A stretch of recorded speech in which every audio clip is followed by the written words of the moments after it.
experience every moment through our voice. গল্পে খুঁজে পাবে ভালোবাসার স্পর্শ। বৃষ্টি বৃষ্টি আর বৃষ্টি, সেই ভোর রাত থেকে বৃষ্টি শুরু হয়েছে। এখন প্রায় দুপুর হতে চলল, কিন্তু বৃষ্টি থামার কোনো লক্ষণ নেই। বৃষ্টি পড়ার ঝুপঝাপ শব্দের সাথে দরজা ধাক্কানোর শব্দটা বেশ বিরক্তিকর ঠেকছে চাঁদনির কাছে। চাঁদনি এখন নিজের ঘরে বসে আছে। দরজা ধাক্কানোর শব্দ হচ্ছে বাড়ির সদর দরজায়। অনেকক্ষণ ধরে দরজা ধাক্কানোর শব্দে সে অতিষ্ঠ হয়ে চিৎকার করে বলল, বাড়ির লোক সব কোথায় গেছে? দরজা ধাক্কাচ্ছে কেউ, সেটা কি কানে ঢুকছে না? চাঁদনি চিৎকার করে বলার পরও কেউ দরজা খুলল না, আর না থামলো দরজা ধাক্কানোর শব্দ। চাঁদনির রাগ আর ধরে না। সে হাতে থাকা পায়েসের বাটিটা ভীষণ শব্দ করে রাখলো টেবিলের ওপর। ওড়নাটা ভালো করে গায়ে জড়িয়ে বের হলো রুম থেকে।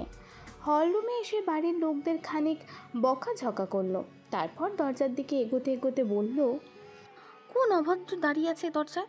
দেখতেই পাচ্ছে দরজা খুলতে দেরি হচ্ছে, তাই বলে কি দরজা ধাক্কাতে ধাক্কাতে ভেঙে ফেলবে? অভদ্র লোক দিয়ে গ্রামটা ভরে যাচ্ছে দিন দিন। চাঁদনি দরজা খুলল। সামনের দিকে তাকাতেই চোখ দুটো আতঙ্কে ভর করলো তার। আকাশ পাতাল চিৎকার দিয়ে চাঁদনি লুটিয়ে পড়ল ফ্লোরে। দরজায় দাঁড়িয়ে থাকা কর্দমাক্ত লোকটি ফ্লোরে লুটিয়ে পড়া চাঁদনির দিকে তাকিয়ে দুবার চোখের পলক ফেলল, ভাবলেশীনভাবেই ফেলল। কিছুক্ষণের মধ্যেই গ্রামে গুজব রটে গেল, এক কাদা ভূত ধরা পড়েছে জমিদার বাড়িতে। যদিও বাড়িটা এখন আর জমিদার বাড়ি নেই, কোনো এককালে ছিল। বংশ পরম্পরায় বেশ কয়েক যুগ পেরিয়ে গেছে। সময়ের সাথে সাথে জমিদার প্রবর্তনও বিলীন হয়ে গেছে। তবুও গ্রামের লোকজন এখনও এই বাড়িকে জমিদার বাড়ি বলেই আখ্যায়িত করে। এই বৃষ্টি বাদলের দিনেও গ্রামের অসংখ্য উৎসুক লোক এসে জড়ো হলো জমিদার বাড়িতে। কাদা ভূত দেখতে এসেছে তারা। জমিদার বাড়ির সামনে যে বিশাল বারান্দাটা রয়েছে, সেখানে সবাইকে দাঁড়াতে বলা হলো। কাদা ভূতকে দেখতেই রীতিমতো ঠেলাঠেলি লেগে গেছে। কাদা ভূত বারান্দার এক পাশে বসে উৎসুক দৃষ্টিতে দেখতে লাগলো মানুষজনের কাণ্ড, আর মানুষজন উৎসুকভাবে দেখতে লাগলো তাকে। মন্টু লোকজনের উচ্ছৃঙ্খলতার জন্য গলায় বাঁশি ঝুলিয়ে হুইসেল বাজাতে বাজাতে বারান্দায় এলো। একটা লাঠিও দেখা গেল তার হাতে। সে বারান্দায় এসেই লোকজনের উদ্দেশ্যে ব্যস্তভাবে বলল, দয়া করে কেউ ঠেলাঠেলি করবেন না, সুশৃঙ্খলভাবে থাকুন। সবাই লাইন ধরে সুশৃঙ্খলভাবে একজন একজন করে কাদা ভূত দেখুন। দয়া করে কেউ কোলাহল তৈরি করবেন না প্লিজ। আপনাদের কাছে বিনীত অনুরোধ, সবাই আইন মেনে চলুন। মন্টু এক নাগারে কথাগুলো বলে কাদা ভূতের দিকে তাকালো, নম্রভাবে বলল, ভূত ভাইয়া, এরা হচ্ছে আপনার দর্শক। দয়া করে এদের সাথে কোনো খারাপ ব্যবহার করবেন না। যদিও আপনাকে দেখে মনে হয় না যে আপনি কোনো খারাপ ব্যবহার করতে পারেন, তবুও হুঁশিয়ার করে দিলাম। মন্টু দাঁত বের করে হাসল। এরপর হঠাৎ তার চোখ পড়ল জানালার দিকে। ঝন্টুকে নিশ্চুপ দাঁড়িয়ে থাকতে দেখতে পেল। মন্টু আর ঝন্টু হলো যমজ ভাই, তবে তাদের চেহারায় একটু পার্থক্য আছে। মন্টুর চেহারা হলো গোলগাল, আর ঝন্টুর চেহারা হলো একটু লম্বাটে। মানুষজন সহজেই বলে দিতে পারে কে মন্টু আর কে ঝন্টু। দুজনেই এই বছর 30-এ পা রাখল। মন্টু ঝন্টুর থেকে 5 মিনিটের ছোট। সবাই সময় হিসেব করে ঝন্টুকেই বড় বলে মানে, কিন্তু মন্টু সব সময় এমন ভাব করে যেন সে ঝন্টুর থেকে 30 বছরের বড়। মন্টু ঝন্টুকে ডেকে বলল, আরে ওই ঝন্টু, ওইখানে দাঁড়িয়ে আছিস কেন? হ্যাঁ, এখানে এসে লোকগুলোকে একটু সামলাতে তো পারিস, এদিকে আয়। ঝন্টুর চেহারাটা কেমন ভীত হয়ে গেল। একটা শুকনো ঢোক গিলে ভয়ে ভয়ে পা ফেলে বারান্দায় এসে উপস্থিত হলো সে।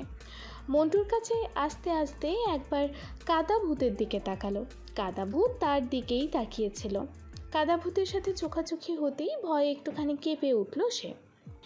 মন্টু নিজের গলায় ঝুলিয়ে রাখা বাঁশিটা খুলে ঝন্টুর গলায় পরিয়ে দিল। হাতের লাঠিটাও ধরিয়ে দিল ঝন্টুর হাতে। বলল, এদিকটা সামলা, আমি আমার সাথে একটা জরুরি বিষয়ে কথা বলে আসছি। মন্টু ঘরের ভেতরে ঢুকে গেল। তারপর সোজা চলে এলো মায়ের রুমে। পারভিনু বিবি খাটের উপর বসে সোয়েটার বুনছিলেন। মন্টু খাটের উপর বসে বলল, আম্মা, আমি একটা কথা চিন্তা করছিলাম। কি চিন্তা করতাছিলা বাপ? ভাবলাম আমাদের বাড়িতে তো অনেক মানুষ এসেছে কাদা ভূত দেখতে, তার উপর আবার বৃষ্টি হচ্ছে, এই লোকগুলোকে খালি মুখে কিভাবে যেতে দিই? জমিদের বাড়িতে এসে এত মানুষ খালি মুখে চলে যাবে, এটা ঠিক মানা যায় না। যদি একটু খিচুড়ি ব্যবস্থা করা যেত তাহলে ভালো হতো না? মন্টুর কথায় পারভেনু বিবির মুখটা ঝলমল করে উঠল। খুশিতে গদগদ হয়ে বললেন, রে বাপ, তুই তো আমার মনের কথাটাই কইলি। বৃষ্টির লগে খিচুড়ি, আহা খুব ভালো হইব। তুই তাড়াতাড়ি খিচুড়ি রন্ধনের ব্যবস্থা কর, আমি সাবেরের বউর লগে কথা কইতাছি। আচ্ছা মা। মন্টু খুশি মনে দৌড়ে চলে গেল মায়ের ঘর থেকে। সাবের সাহেব একটু দেরি করেই উপস্থিত হলেন বারান্দায়। সাবের সাহেব হলেন এই বাড়ির প্রধান। শুধু এই বাড়িরই প্রধান নন, পুরো গ্রামের প্রধান। লোকজন তার কথা বড্ড মানে। গ্রামে কোনো সালিশ বসলেই তার ডাক পড়ে। তিনি সুষ্ঠু বিচার করেন সবসময়। অনেক ভেবেচিন্তে একটা সিদ্ধান্ত নেন তিনি। সাবের সাহেব ভালো করে একবার বারান্দায় চোখ বোলালেন। ফ্লোরে পানি, কাদার মাখামাখি। সাবের সাহেব তার জন্য পেতে রাখা আসনে বসলেন। খুব গভীরভাবে কিছু একটা ভেবে তার থেকে একটু দূরে বসে থাকা কাদা ভূতের দিকে তাকালেন। বললেন, এই ছেলে, আমার সামনে এসে বসো। কাদাভূত কিছু বলল না, নিজের জায়গা থেকে একটু নড়লও না, শুধু কয়েকবার চোখের পলক ফেলল, যেন কিছু বোধগম্য হচ্ছে না তার। ঝন্টু সাবের সাহেবের পাশে দাঁড়িয়েছিল। একটু ঝুঁকে গলায় বলল, ভাইজান, এ কোনো ছেলে নয়, ভূত, এ হলো কাদা ভূত। সাবির সাহেব এমন আজগুবি কথা শুনে কঠিন চোখে তাকালেন ঝন্টুর দিকে। ঝন্টু এমনিতেই একটু ভীতু স্বভাবের। সাবের সাহেব এমন চাহনিতে ভয় পেয়ে গেল। সম্পর্কে সাবের সাহেব ঝন্টুর বড় ভাই হন। সাবের সাহেব ঝন্টুর থেকে চোখ সরিয়ে কাদা ভূতের দিকে তাকিয়ে বললেন, কি গো, আমার কথা বুঝতে পারছো না? কাদা ভূত এবারও কিছু বলল না, শুধু ড্যাব ড্যাব করে তাকিয়ে রইল। সাবের সাহেব চিন্তিতভাবে বললেন, এই ছেলে, আমার কথা বুঝতে পারছো না? বাংলা জানো না? ভিনদেশে নাকি? কাদা ভূত এবার চোখ নামিয়ে ফেলল সাবের সাহেব দিক থেকে। কিছু সময় চুপচাপ বসে থেকে মোড়াটা নিয়ে সাবের সাহেবের সামনে এসে বসলো। মাথা নিচু করে রেখে বলল, আগে আমি আপনার কথা বুঝতে পারছি, আগে বুঝতে না পারলেও এখন বুঝতে পারছি। বারান্দায় উপস্থিত সবাই চমকে উঠল। হ্যাঁ, কাদা ভূত কথা বলছে? এত ভালোভাবে কথা বলছে? সবাই আরও ভালো করে উৎসুক দৃষ্টি মেলে চাইল। খুব ভালোভাবে লক্ষ্য করে বুঝলো, আরে এ তো কোনো ভূত নয়, মানুষ। একটা ছেলে, কাদা মাখা ছেলে। তবুও কারো উদ্দীপনার শেষ রইল না। আগের মতোই উৎসুক দৃষ্টি মেলে চেয়ে রইল। সাবের সাহেবের ভ্রুজোড়া কুঁচকে উঠেছে। বললেন, আগে বুঝতে পারলো, এখন বুঝতে পারছো না মানে? কি বোঝাতে চাচ্ছ এই কথা দ্বারা? কাদা ভূত উত্তর দিল, মানে আমি আগে বাংলা বুঝতাম না, আপনি তৃতীয়বার বলার পর বুঝতে পারলাম, এবং আমি নিজেও এখন বাংলা ভাষায় কথা বলতে পারছি। ভাষাটা আয়ত্ত হয়ে গেছে আমার। সাবের সাহেবের ভ্রুজোড়া আগের থেকে আরও বেশি কুঁচকে উঠল। তিনি ভীষণ রহস্যের গন্ধ পাচ্ছেন। সাবের সাহেব ভালো করে লক্ষ্য করলেন ছেলেটার দিকে। ছেলেটার পুরো শরীর কাদায় মাখা, চেহারা ঠিক বোঝা যাচ্ছে না, শুধু চোখ এবং মুখ দেখা যাচ্ছে। পরনের শর্ট কাদায় মেখে গায়ের সাথে লেগে আছে। বাতাসে শুকিয়ে যেতে শুরু করেছে কাদা। সাবের সাহেব জিজ্ঞেস করলেন, নাম কি তোমার? থাকো কোথায়? বাড়ি আছে? ছেলেটা ফের মাথা নিচু করে ফেলল। বলল, কিছু মনে পড়ছে না। কাদা মেখেছো কোথা থেকে? রাস্তার পাশে ধারে বীজ লাগানো খেতে লুটোপুটি খেয়ে উঠলাম। সাবের সাহেব গভীর ভাবনায় পড়ে গেলেন। ভাবতে লাগলেন, ভীষণ ভাবতে লাগলেন। মন্টু আসলো বারান্দায়। বলল, যারা কাদা ভূত দেখতে এসেছেন তারা কেউ চলে যাবেন না, সবার জন্য খিচুড়ি বসিয়েছি, সবাই খেয়েই যাবেন। কি বলেন ভূত ভাই? সাবের সাহেব বিরক্ত হয়ে বললেন, মিন্টু, এ কোনো ভূত নয়, মানুষ মানুষ। মন্টু ফিক করে হেসে দিয়ে বলল, সে তো আমি প্রথম থেকেই জানি, ইনি কোনো ভূত টুত নন, ইনি হলেন মানুষ। তবু ওনাকে ভূত ভাই ডাকতে আমার বেশ ভালো লাগে। যেহেতু প্রথমেই ওনার নামে কাদাভূত সিলটা লেগেই গেছে, সেহেতু ওনার এই সম্মাননা ধরে রাখা উচিত না? আপনি চিন্তা করবেন না ভূত ভাইয়া, আমি আপনার জন্য কাঠের একটা অ্যাওয়ার্ড বানাবো, সেটাতে খোদাই করে লেখা থাকবে কাদাভূত, তার উপরে আবার একটা কঙ্কালের মাথায় খোদাই করব। কি বলেন, দারুণ হবে না? কাদাভূত হাসলো। মন্টুও হাসতে হাসতে চলে গেল। জানালা দিয়ে একজন নারী মূর্তি উঁকি দিল বারান্দায়, তার উৎসুক চোখ কাদাভূতের ওপর। কাদাভূত হঠাৎ তাকালো সেই জানালার দিকে, সাথে সাথে নারী মূর্তিটা লুকিয়ে পড়ল দেয়ালের আড়ালে। হেলেনা বেগম ছেলের রুমে আসলেন। ছেলে তার টেবিলের ওপর বসে কি একটা লিখেই চলেছে নোটবুকে। হেলেনা ওয়ার্ড্রপ খুঁজতে খুঁজতে জিজ্ঞেস করলেন, তোর সবুজ রঙের টি শার্টটা কই রে রাব্বি? সাব্বির লিখতে লিখতেই উত্তর দিল, আমার টি শার্ট দিয়ে কি করবে? সেটা তো ময়লা হয়নি, ধুয়ে দেওয়ার দরকার নেই। আমি ধুয়ে দেওয়ার জন্য তোর টি শার্ট খুঁজছি না। তাহলে কিসের জন্য খুঁজছো? একজনকে পরাবো। কাকে পড়াবে? কাদা ভূতকে। কাদা ভূতকে মা? হেলেনা অবিশ্বাস্য চোখে ছেলের দিকে তাকালেন। তুই কি এই বাড়ির ছেলে নাকি বাইরের ছেলে? বাড়িতে এত কিছু হয়ে গেল অথচ তুই কিছুরই টের পাসনি, এখন জিজ্ঞেস করছিস কাদা ভূতকে? কিছুটা বিস্ময় প্রকাশ পেল হেলেনার কণ্ঠে। একেবারে যে টের পাইনি তা নয়, ঝন্টু কাকা বলে গিয়েছিল একটা কাদা ভূত ধরা পড়েছে। ঝন্টু বলে যাওয়ার পরও একবার বাইরে বেরিয়ে দেখলি না? যেখানে গ্রামের এত লোক উপস্থিত হলো কাদা ভূত দেখতে, সেখানে তুই বাড়ির ছেলে হয়েও দেখতে গেলি না? দেখার কি আছে মা? ভূত বলতে কি কিছু আছে? শুধু শুধু মিথ্যা ভূত দেখে লাভ কি? না, তাতে লাভ থাকবে কেন? লাভ তো আছে সব তোমার লেখালেখিতে। তা কি মহাভারত লিখে উদ্ধার করেছো, যার জন্য একবার বাইরেও বের হওনি? সেদিন বন্ধুদের সাথে ঘুরতে গিয়েছিলাম না, তখন নোটবুক নিতে মনে ছিল না, এমনি কাগজে কয়েকটা কবিতা লিখেছিলাম, সেগুলোই এখন নোটবুকে উঠিয়ে নিচ্ছি। বুঝতে পেরেছি। তা এখন দয়া করে বললে আপনার টি শার্টটা কোথায়, আমি নিয়ে চলে যাই। ব্যাগের ভিতর আছে হয়তো, ঘুরতে যাওয়ার সময় সাথে নিয়েছিলাম, পরে আর বের করা হয়নি। হেলেনা ওয়ার্ড্রপ থেকে একটা ট্রাউজার নিয়ে খাটের নিচ থেকে একটা ব্যাগ বের করলেন। টি শার্টটা পেলেন। টি শার্ট নিয়ে যখন চলে যাবেন তখন সাব্বির প্রথম মায়ের দিকে তাকিয়ে বলল, আচ্ছা মা, নকল কাদা ভূতটা কেমন? উনি কি কাদায় মাখা? সেজন্যই কি সবাই কাদা ভূত বলছে? হেলেনা ছেলের কথার জবাব না দিয়েই চলে গেলেন। কাদাভূতকে গোসল করানোর দায়িত্ব পড়ল মন্টুর ওপর। মন্টুর সাথে অ্যাসিস্ট্যান্ট হিসেবে ঝন্টুকেও নিল। বৃষ্টি এখন থেমে গেছে, কিন্তু আকাশের মুখ এখনও ভার। মনে হচ্ছে কিছুক্ষণ পর আবারও ঝুম বৃষ্টি হবে। মন্টু কাদাভূতকে নিয়ে পেছনে পুকুরে এলো। পুকুরটা বিশাল, ঘাট বাঁধানো। মন্টু কাদাভূতকে একেবারে পানি ছুঁই ছুঁই সিঁড়ির ধাপটার ওপর বসালো। ঝন্টু একটা বালতি, মগ, সাবানের কেস রাখলো সিঁড়ির ওপর। মন্টু এক বালতি পানি উঠালো পুকুর থেকে। টের পেল পানি ভীষণ ঠান্ডা। সে বালতি ভরা পানি ঢেলে দিল কাদাভূতের ওপর। দাঁত কপাটে বের করে হেসে বলল, কি ঠান্ডা লাগছে? না, ঠান্ডা লাগছে না, ঠিকই আছে। তাহলে তো বলতে হয় আপনার লোহার শরীর। তবে আজকে আমার গরম পানি ছাড়া একেবারেই চলবে না। অবশ্য আপনি যেভাবে কাদা মেখেছেন তাতে আপনাকে গোসল করাতে করাতে আমার নিজেরও গোসল করা হয়ে যাবে। কাদাভূত হাসলো। কাদাভূতকে গোসল করাতে অনেক দেরি হলো। এখন আর সে কাদাভূত নেই, একজন মানুষ রূপেই আছে। চেহারা স্পষ্ট দেখা যাচ্ছে। চেহারা গোলগাল, গায়ের রং শ্যামলা, চোখ দুটো বেশি বড়ও না আবার বেশি ছোটও না, ঠিকঠাকই আছে। চুলগুলো কুচকুচে কালো আর একটু বড় বড়।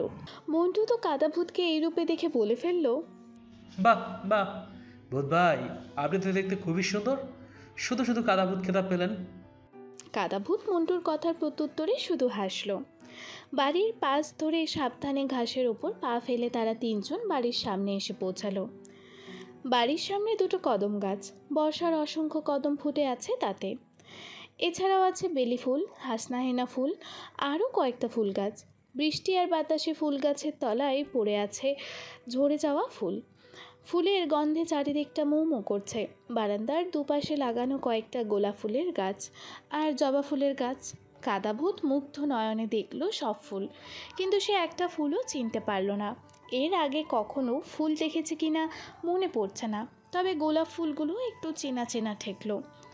কাদাভূতকে গোসল করাতে গিয়ে মন্টু ভিজে একাকার, গা বেয়ে পানি পড়ছে চুইয়ে চুইয়ে।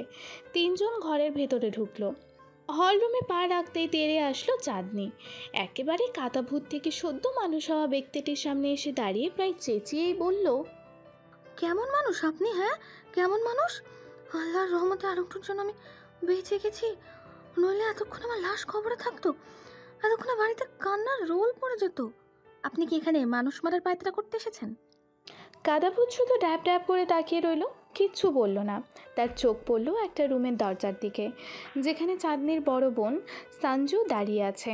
কাদাভূত তাকাতেই সেই রুমের ভেতর ঢুকে গেল। কি হলো, কোনো কথা বলছেন না কেন? বোবা হয়ে গেলেন নাকি? ফের চেঁচিয়ে বলে উঠল চাঁদনি। পাশ থেকে মন্টু বলল, আহ চাঁদনি চুপ। সে কাদাভূতের দিকে কোমল চোখে তাকিয়ে বলল, কিছু মনে করবেন না ভূত ভাই। তারপর আবার চাঁদনির দিকে তাকিয়ে ধমকের সুরে বলল, চাঁদনি, তোকে কি আমরা এই শিখে দিয়েছি? হ্যাঁ, সব সময় লেখিয়ে পড়িয়ে শিখিয়েছি কোনো অতিথির সাথে খারাপ আচরণ করবি না, সব সময় নম্র কণ্ঠে হেসে হেসে কথা বলবি। কি শিখাইনি? হ্যাঁ শিখিয়েছো, কিন্তু মন্টু কাকা তুমিই বলো, এই লোকটা কাদা মেখে যেরকম ভূত সেজেছিল, তাতে কি আমার মতো ছোট একটা মেয়ে শখে মারা যেতে পারতো না? অবশ্যই পারতো। চাঁদনি মন্টুর দিক থেকে চোখ সরিয়ে আবার কাদাভূতের দিকে তাকিয়ে বলল, আপনি জানেন আপনাকে ভূত বেশে দেখে আমি কয় ঘন্টা অজ্ঞান ছিলাম? 3 ঘন্টা। 3 ঘন্টা অজ্ঞান ছিলাম। এখন ভেবে দেখেন আমি মৃত্যু থেকে আর কতটুকুই বা দূরে ছিলাম। আমি তো মৃত্যুর দ্বার প্রান্তে গিয়ে আবার ফিরে এসেছি আল্লাহর অশেষ রহমতে। কিন্তু যদি আমি মরেই যেতাম, তাহলে সেই দায়ভার কে নিত? আপনি নিতেন? কাদাভূত এবার কথা বলল, আমি কেন নেব? আমি তো আর আপনাকে আঘাত করে অজ্ঞান বানাইনি। আপনি নিজেই আমাকে দেখে নিজে নিজে অজ্ঞান হয়েছেন। কেবল আপনিই অজ্ঞান হয়েছেন আমাকে দেখে। আপনি ছাড়াও আরও অনেক লোক দেখেছে আমায় কাদা মাখা অবস্থায়, আর কেউই তো আপনার মতো অজ্ঞান হয়নি। তাহলে আপনি মরে গেলে আমি কেন দায়ভার নিতাম? আমার তো কোনো দোষ নেই, দোষ তো আপনার। আপনি নিজেই নিজেকে অজ্ঞান করেছেন। কাদাভূতের কথা শুনে চাঁদনি সারা শরীর রাগে জ্বলে গেল। রাগেই দুহাত মুষ্টিবদ্ধ করে জোরে চিৎকার করে মেঝেতে সজোরে পা দিয়ে আঘাত করে হনহনিয়ে চলে গেল। কাদাভূত অবাক দৃষ্টিতে তাকিয়ে রইল সেদিকে। মন্টু ভীষণ অপমান বোধ করছে। তাদের বাড়ির অতিথিদের সাথে এমন আচরণ করা সত্যিই অপমানজনক। মন্টু অপরাধীর কণ্ঠে বলল, কিছু মনে করবেন না ভূত ভাই, ছোট মানুষ তো, মাত্র 14 বছর বয়স, ওর কোনো কথা মনে ধরে রাখবেন না। আমি কিছু মনে করিনি, ওনার কথায় আমার একটু খারাপ লাগেনি। উনি তো খারাপ লাগার মতো কিছু বলেনি। মন্টু চওড়া হাসি দিল, আনন্দ ঘন কণ্ঠে বলল, ভূত ভাই, আমার এখন গরম পানি দিয়ে গোসল করতে হবে, ভীষণ শীত করছে। আপনার সাথে গোসল সেরে পরে কথা হবে আবার, ঠিক আছে? মন্টু শীতে কাঁপতে কাঁপতে চলে গেল। কাদাভূত পেছনে দাঁড়িয়ে থাকা ঝন্টুর দিকে তাকালো। ঝন্টু হকচকিয়ে গেল একটু, তারপর প্রায় দৌড়ে চলে যেতে লাগলো মন্টুর পেছন পেছন। হেলেনা বেগম হলরুমে এসে দেখলেন একটা সুন্দর ভদ্র মতন ছেলে বসে আছে। তার চিনতেও কষ্ট হলো না কে এই ছেলে। তাছাড়া গায়ে যে সাব্বিরের টি শার্ট আর প্যান্ট। তিনি হাসি হাসি মুখেই বললেন, আরে তো দেখি আমাদের কাদাভূত মিয়া পুরো মানুষ হয়ে গেছে। কাদাভূত মুচকি হাসলো। হেলেনা বললেন, আসো বাবা, তোমার জন্য ঠিক করা রুমটা দেখিয়ে দিই। হেলেনা কাদাভূতকে একটা রুমে নিয়ে আসলেন। ঘরের মেঝেতে একটা বিছানা পাতা, পাশে একটা আলনা, আলনাতে কয়েকটা কাপড় ঝুলছে, একটা ছোট্ট টেবিল, তার উপর একটা গ্লাস আর জগ রাখা, একটা চেয়ারও আছে। হেলেনা সংকোচ নিয়ে বললেন, তোমার এখানে থাকতে সমস্যা হবে না তো? আসলে তাড়াতাড়ি সব কিছু ঘটলো তো, তাই রুমটাকে ঠিকঠাকভাবে গোছাতে পারিনি। সমস্যা নেই, আমার এখানে থাকতে অসুবিধা হবে না। হেলেনা স্বস্তির নিঃশ্বাস ফেলে বললেন, তুমি চিন্তা করো না বাবা, আমি কয়েকদিনের মধ্যেই রুমটা ভালোভাবে গুছিয়ে ফেলবো। বাইরে থেকে ডাক এলো সাবের সাহেবের। হেলেনা ব্যস্ত পায়ে চলে গেলেন। কাদাভূত রুমটার উপর আর একবার চোখ বুলিয়ে জানালার কাছে এসে দাঁড়ালো। এখান থেকে বাইরের কদম গাছ দুটো ভালোভাবে দেখা যায়। গাছ দুটো এখনও বৃষ্টির পানিতে ভিজে আছে। বাতাস হতেই পাতা থেকে পানি ঝরে পড়ছে ফোঁটা ফোঁটা।